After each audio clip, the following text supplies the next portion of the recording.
Hello YouTube Reseller Mom here. Welcome to today's video. Today I'm doing a quick little video. I'm just here in the house bagging up a ton of stuff from Kohl's that I got last Thursday. So I'm pretty excited. All in all, most of it is pants. I went out last Thursday. What is today? I think the day is like the 24th. It's Monday. It's been a Monday. And went out to Kohl's last Thursday. I spent $8.50. Total profit on Inventory Lab is $14.77. It's just over 100 products, I think. I had some other stuff around the office that went into it too. And then as I was shopping at Kohl's, I put everything into an inventory buy list, and then I upload it when I get home. It spat it into two shipments. I have SDS and SMF locations going. So anyhow, now comes the difficult part. I have been taking all the stickers off and then getting everything cleaned up, labeled, and put into a bag. And that's what this video is about. I'm just showing you kind of what I do, some of my tricks, and, well, I don't know if they're tricks, but you know what I mean. So I've been bagging pants all day, and now I have a little bit of quietness in the house, and so I thought I'd just share with you some of the things. I went to Fred Meyer's earlier today, and I wound up picking up some lighter fluid and makeup wedges.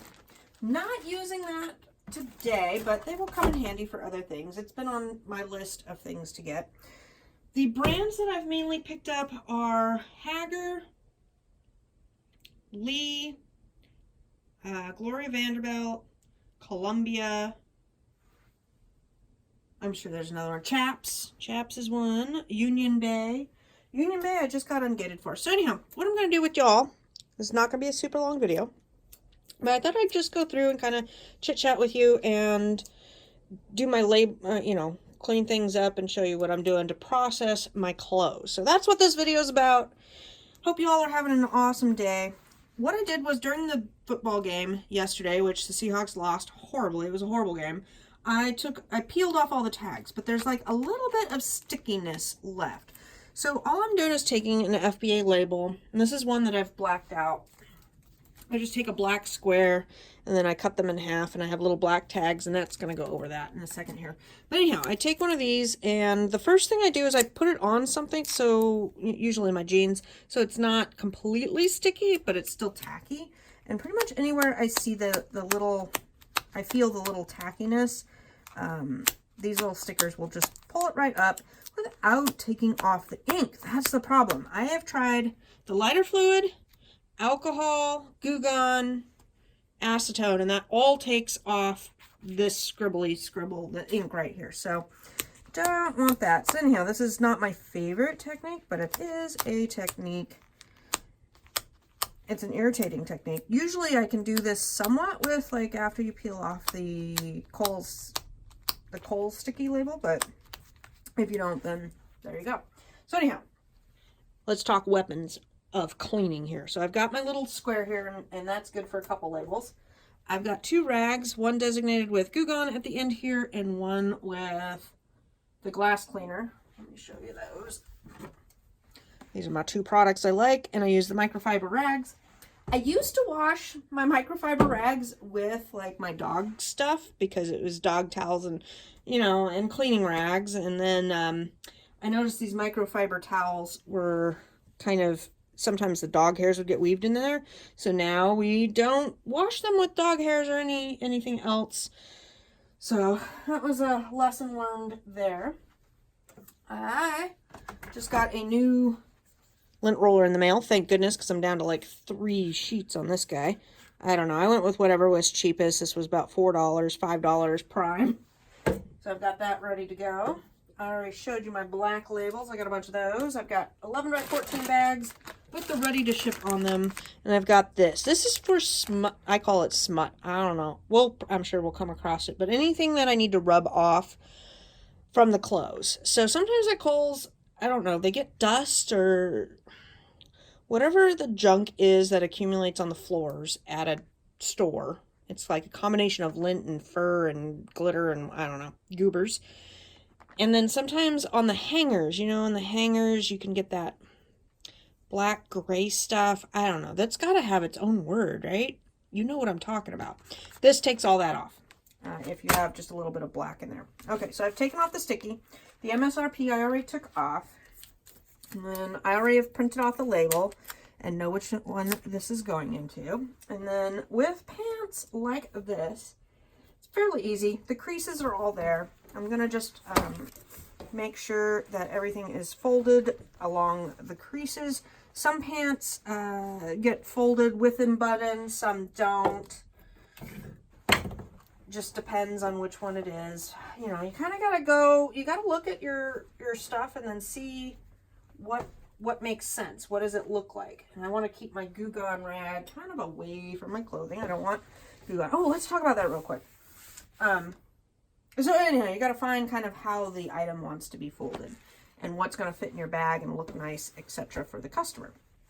So before starting any of my work, I clean my table. I always do. It's like a daily thing. I clean my table. These are just good business practices that I practice. Before folding any clothes, I wash my hands. I don't wear perfumes or scents or anything lotion-wise that could get onto the clothes. Lotion sometimes can get on things and then it attracts dirt, you know? I don't know. So I don't do lotion, scents, always wash my hands, work with a clean counter. I store all my stuff hanging up until I can get to folding it, and then voila. But those are my good practices. If I had an employee or a warehouse or even at previous jobs or whatnot, those were all good practices to have no matter what you're doing. All right, so I gotta walk over to my computer. I'm gonna slap on my FBA label here, throw it in the box. I've got 2 boxes right behind the camera here, and then grab my next item, scan it in. And there's 2 shipments to pick from. So if it doesn't go into the one that I'm currently on, then I got to click and it's called like scan to pack. And then I scan it in and it will print it out there. So let me get my next item here for y'all. Actually, you know what? I'll pause the video and then be right back. Next pair is another Hagger. I can feel the stickiness on the label. The other thing that you can do is cover it up with the labels, you know. Sometimes that makes sense. Not in this case, but say you have, they took black marker and inked it or something. You don't have to use the small half a labels. You can cover up more and your customer's not going to know, you know, anything other than it's covered up for whatever reasons. And it is Amazon's terms of service that you don't have the MSRP showing and you cover up any scannable barcodes. So this was a price and I just peeled it off so you couldn't see the price. I like to kind of make sure that there's,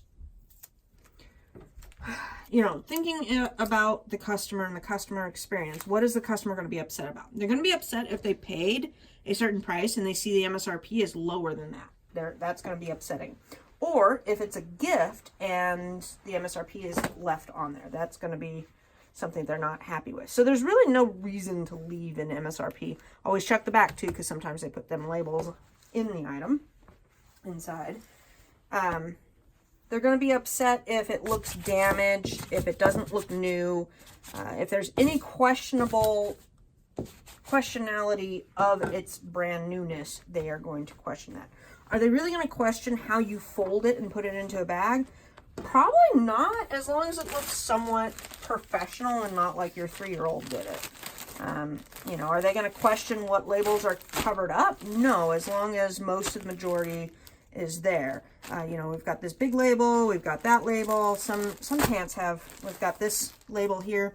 But I've had times, that's stuck to the inside of the bed, where this label looks so horrible that I've taken it off because there's just no way that it really needs to be on there. It's not a make or break type of situation. Okay, so next item, and I'm going to pull something different besides a Hagger pant for y'all. All right, I've got some Gloria Vanderbilt, whatever pants these are. I don't know. I don't care. I was having good luck with the tan ones, pretty much any of the colors. Any of the colors are hit or miss with Gloria. She does make quite a few ones. These ones I kind of like. They're a little sky blue. Okay, so this is where I've got the Goo Gun. I've got my tag. I leave the, I have the tag not on the product because I do not want this Goo Gone stuff. And then usually the labels are on the white part, so it's not that bad. And I just get the goobers gone. And then wipe off that Goo Gone. Got a little piece of something there. This is why my nails are never done. It's, I would hate to get my nails done and then have to clean everything and it just ruins them. There we go. I'm sure there's better ways to do this. But like I said, I tried the lighter fluid earlier today just to see how it goes, and it was taking off too much ink on my product, so that was not good. Now, because this one kind of floats out there, sometimes you can tuck it in, and then you don't have to cover up the UPC code, or you can cover up the UPC code. Sometimes tags, especially in bras, if it's a UPC code and there's nothing else, and it wouldn't be bad if you cut off the back, I'll just cut off the UPC code. But this one, you know, we've got logo on the back, so that wouldn't be a very good thing to do on these guys. So these ones were originally folded in thirds. A little bit of lint. Keep that lint roller handy. But we're gonna fold them to, they don't want to fold into thirds to fit in my thing. And then this part right here, I just tuck in. And you kind of just gotta see how it wants to be folded sometimes. I don't know. I'm bringing out my inner Con Marie here on folding techniques. And this little tag kind of wants to be tucked in. This little tag will tuck in. With Amazon and packing, there is Amazon's terms of service, which you always need to be following. And then there's kind of like your best practices for your business. My best practices is I always start with a clean table. I always wash my hands. I'm always going to use bags that are 1.5 millimeters because that's Amazon's terms of service. So there's what Amazon says you have to have, and then there's kind of good practices. I always like to face my tags towards the front, but that's a my thing, not a... Amazon doesn't say that the title or, you know, it needs to present well to your customer. But I want my customer to be excited about their order, know exactly what they're getting, and know that it's brand new and etc. So I feel like this is the front and this is the back to me. And so I like to have the front with the front. But that's my thing.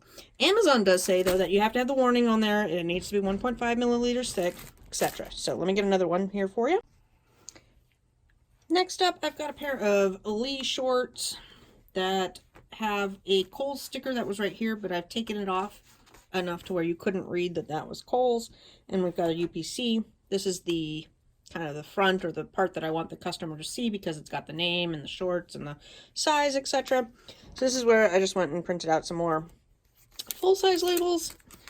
And all I'm going to do is I'm going to strategically cover up that Kohl's one, the UPC, tuck it under right there, and there we go. All good to go. So now I got to figure out how I want to fold these. I have this in the front, I have that in the back. You want to make sure this UPC code doesn't show through. You know, again, this is just how I'm doing it. It's not like, this is not how you have to fold shorts. So other things that I do, I was going to say, I can't remember. Oh, well, terms of service, they typically don't want any clothes on hangers. That is a no-no. There is exceptions to that. I think I've talked about that in previous videos, where you can have, if you have like a men's suit, you can have that on a hanger.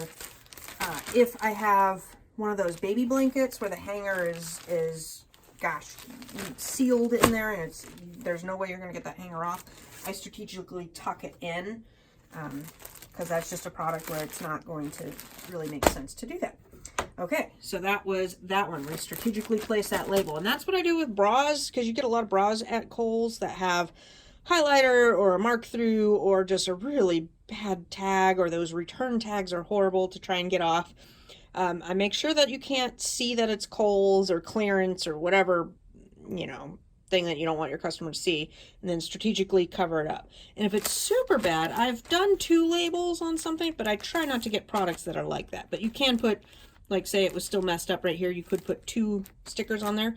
And all you're showing here is, you know, you've covered up the UPC, etc. The customer doesn't know that there was another label under there that was difficult to cover up.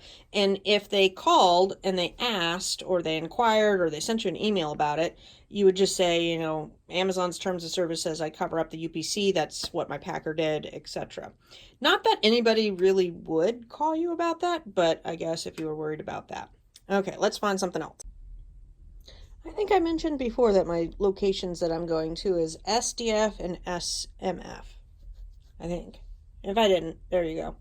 Want to talk about hangers for a second. These are the IKEA hangers. They're really thin, so if you're looking to get a lot of clothes on something with a small, you know, really tight packed together, these are my favorite hangers. They're also the cheapest if you're looking to go buy bulk hangers. IKEA has the best bang for your buck. Unless you can get them for free, that's always better. This one is a little, I think I'm going to use the Goo Gun on it. These Lee pants were really, really good. I wound up getting 4 or 5 pairs, and one pair did not have a tag. So what happened was I'm scanning in the store, and they showed up, and they're $15, $20 profit a piece, so really good. And one of the sizes didn't have a UPC tag to it. So I was able to scan one of the other ones and then go to the listing through my, you know, in the store on the app, and then see that is that size available on that listing, and it was. So then I could just go to that size and then copy it and put it into my thing. And the lady, when I'm ringing up, I'm like, just, you know, charge me for one of the other ones. That's fine. And that's what she did. But it was definitely worth the profit. Usually I'm not going to track something down like that.